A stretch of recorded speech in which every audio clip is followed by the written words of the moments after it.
તો જે ઘટના બની છે એ ખૂબ જ દુઃખદ છે। અમારા વિસ્તારના લોકો પણ અંદર ફસાયેલા છે, એટલે આજે ભગવાનને પ્રાર્થના કરીએ કે એમને કેમ એ લોકોને બચાવી લેવામાં આવે। પરંતુ આ તમામ બાબતોને જોઈએ, સતત આ બાબતે રજૂઆતો ખૂબ કરેલી છે। 2017થી લઈને આ બાબતે રજૂઆતો કરેલી છે।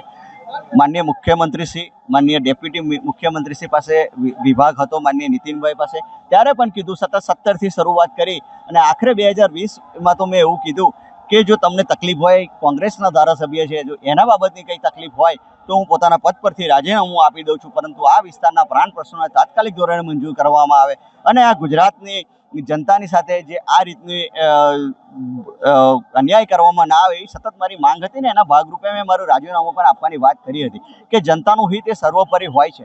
પરંતુ અહીંના સરકારના અધિકારીઓ સિવાય સરકાર હોય, તમામ લોકોની બેદરકારી, ગંભીરતા ન લેવાના કારણે આજે આ દુર્ઘટના બની છે।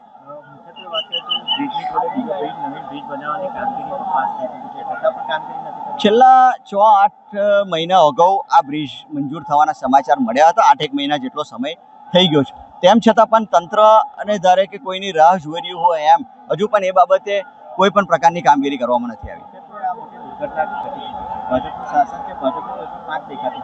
છેલ્લા 32-33 વર્ષથી સતત એક ધાર્યું ગુજરાતની જનતાએ ખતરાના ભાગરૂપે કે એક પ્રકારનો ખતરાનો માહોલ જે ઊભો કરવાનો ઇલેક્શનો આવે એટલે કે ભાઈ ખતરો છે, આ ખતરો છે, એ ખતરાનું હથિયાર બનાવવાનું અને ગુજરાતની ભોળી જનતાને ગેરમાર્ગે દોરીને આ બાબતે કરવાનું, એના કારણે આજે એ લોકો અહીંયા દેખાતા નથી અને એમની જવાબદારી પણ લેવા કોઈ તૈયાર નથી।